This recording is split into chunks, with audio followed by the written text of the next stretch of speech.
வணக்கம் நண்பர்களே, welcome to terrace out. இன்னைக்கு நம்ம இந்த வீடியோல பத்தி பார்க்க போறோம் பார்த்தீங்கன்னா, ஃபுட் நியூட்ரிஷன் அண்ட் ஹெல்த். இந்த சப்ஜெக்டோட இம்பார்ட்டன்ட் கொஸ்டின் தான் பார்க்க போறோம். சப்ஜெக்ட் கோடு என்ன பார்த்தீங்கன்னா OBT351. இதான் சப்ஜெக்ட் கோடு. இப்போ இந்த சப்ஜெக்டை பொறுத்த வரைக்கும் கொஞ்சம் வேஸ்ட் சிலபஸ் தான். உங்களுக்கு அப்படி இருந்து நம்ம வந்து இம்பார்ட்டன்ட் கொஸ்டின் கொடுக்குறோம். இம்பார்ட்டன்ட் கொஸ்டின் கொஞ்சம் அதாவது யூனிட் 1, 2 இந்த 2 யூனிட்டும் நீங்கள் கொஞ்சம் எக்ஸ்ட்ரா படிக்கிற மாதிரி இருக்கும். மீதி ஒரு 3 யூனிட்டுமே கொஞ்சம் ஈஸியாக படிச்சிடலாம். அதனால் நீங்கள் வந்து எக்ஸாமுக்கு 1 டேக்கு முன்னாடி ப்ரிப்பேர் பண்ணுறீங்க, இல்லை வந்து எக்ஸாமுக்கு 1 வீக் முன்னாடி தான் இந்த பர்டிகுலர் சப்ஜெக்டே படிக்க ஆரம்பிக்கிறீங்க, அந்தமாரி ஒரு ஸ்டூடெண்ட்டாக இருந்தீங்கன்னா யூனிட் 3, 4, 5 வந்து ஃபஸ்ட்டு படித்து முடிச்சுருங்க. அதுக்கப்புறம் 1, 2 வந்து நீங்கள் படிங்க, சரிங்களா? ஏன்னா 1 and 2 வந்து கொஞ்சம் அதிகமாக இருக்கும் படிக்கிறதுக்கு. 3, 4, 5 வந்து கொஞ்சம் ஈஸியாகவே இருக்கும் படித்து முடிக்கிறதுக்கு, சரிங்களா? அதனால் 1 and 2 வந்து நீங்கள் வந்து ஒரு குரூப் ஸ்டடி பண்ணுறீங்கன்னா 1 and 2 வந்து ஒரு ஒரு ஆளை படிக்க வைங்க. நீங்கள் மீதி ஒரு 3 யூனிட்டை படிச்சுட்டு நீங்கள் உங்களுக்குள்ள நாலேஜ் ஷேர் பண்ணிக்கோங்க. 1 and 2 படித்தவங்க என்ன மாதிரி கொஸ்டின், ஏதாவது என்னென்ன இப்போ டாப்பிக்கு என்னென்ன அவங்களுக்கு புரிஞ்சுட்டு எக்ஸ்பிளைன் பண்ணுங்கள், அந்தமாரி பண்ணிக்கோங்க. ஏன்னா உங்களுக்கு 1 and 2 கொஞ்சம் அதிகமாக இருக்கும். இப்போ யூனிட் 1 to 5 இந்த வீடியோவில் டிஸ்கஸ் பண்ண போகிறது எல்லாமே இம்பார்ட்டன்ட் டாபிக்ஸ் தான். இம்பார்ட்டன்ட் டாபிக்ஸ்னால உங்களுக்கு வந்து அது கீழே இருக்கிற சப் டாபிக்ஸ்லாம் நீங்கள் படிக்கணும்.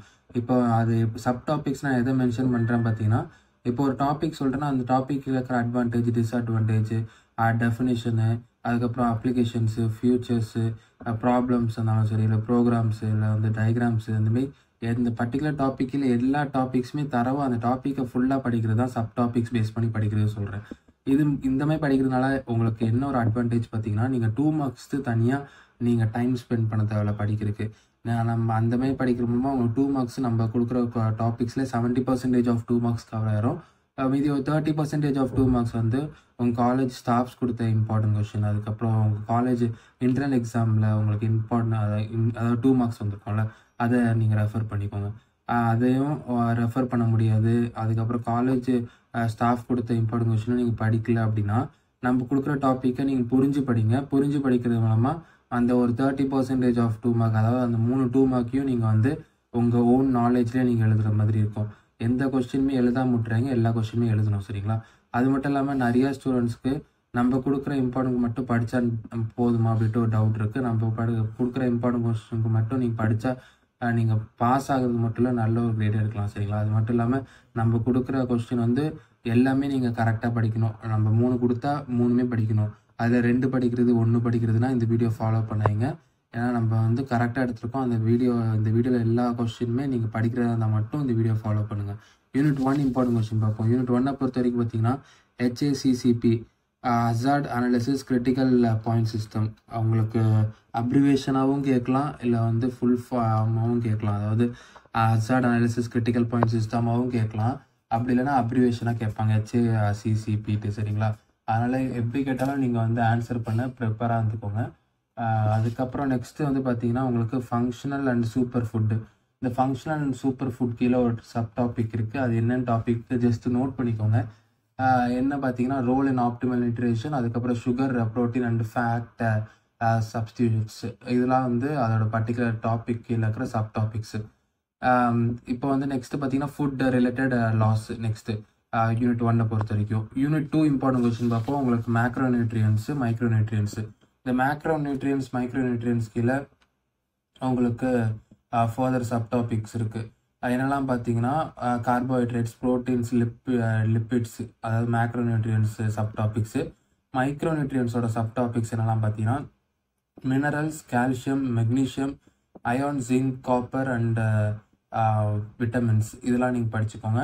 அதேமாரி உங்களுக்கு யூனிட் 1 பொறுத்த வரைக்கும் இந்த ஃபுட் ரிலேட்டட் லாஸ் இருக்குல்ல, ஃபுட் ரிலேட்டட் லாஸ் கீழேயும் சப் டாபிக்ஸ் இருக்குது. அது என்னென்ன டாபிக்ஸ்லாம் நான் சொல்கிறேன்.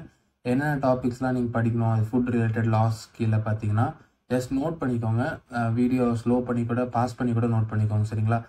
என்னெல்லாம் பார்த்தீங்கன்னா உங்களுக்கு இன்செப்ஷன்ஸு, அதுக்கப்புறம் வந்து microbial indicators of product quality, அதுக்கப்புறம் வந்து indicators of food safety, 229 microbiological safety of food.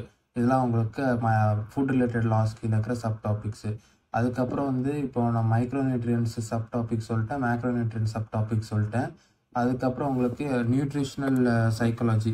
இந்த நியூட்ரிஷனல் சைக்காலஜி யூனிட் 2 பொறுத்த வரைக்கும் நியூட்ரிஷனல் சைக்காலஜியோட சப் டாபிக்ஸ் என்னெல்லாம் பார்த்தீங்கன்னா உங்களுக்கு வந்து digestion, absorption, utilisation of major and minor nutrients, இதெல்லாம் தான் உங்களுக்கு இந்த நியூட்ரிஷனல் சைக்காலஜி கீழே இருக்கிற சப் டாபிக்ஸ். சரிங்களா?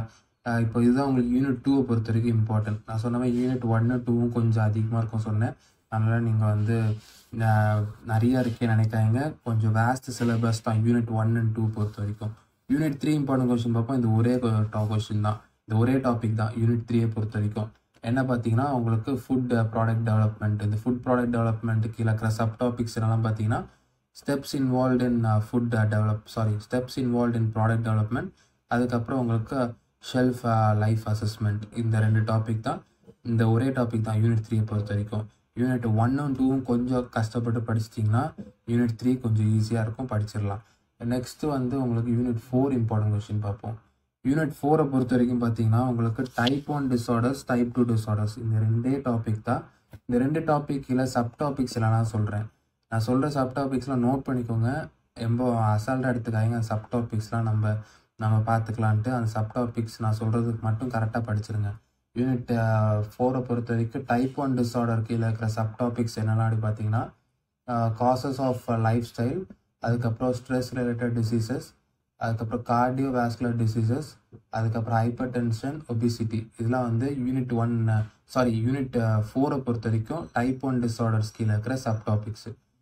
டைப் 2 டிஸார்டர் கீழே இருக்கிற சப் டாபிக்ஸ் என்னெல்லாம் பார்த்தீங்கன்னா cancer, diabetics, ulcer, electrolyte and water imbalance.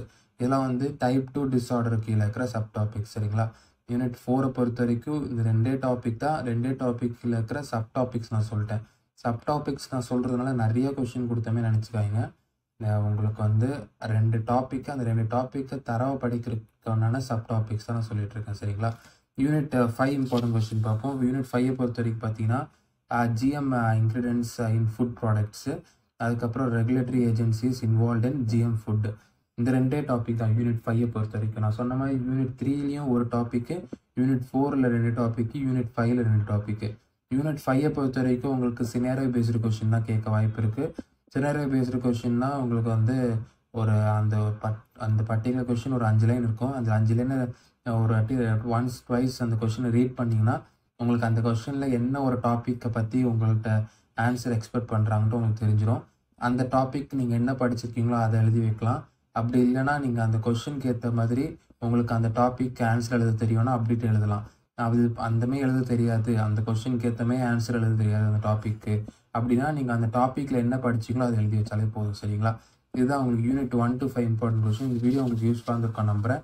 இந்த வீடியோ உங்களுக்கு யூஸ்ஃபுல்லாக இருந்தால் உங்கள் ஃப்ரெண்ட்ஸ்க்கும் ஷேர் பண்ணுங்கள். நம்ம சேனல் நிறைய பேர் சப்ஸ்கிரைப் பண்ணாமல் பார்த்துட்டு இருக்கீங்க. சப்ஸ்கிரைப் பண்ணிவிட்டு பாருங்கள். அப்போ தான் நம்மளுக்கு மோட்டிவேஷனாக இருக்கும் வீடியோஸ் மேக் பண்ணுறதுக்கு. இந்தமாரி இன்னொரு நம்ம சந்திப்போம். நன்றி.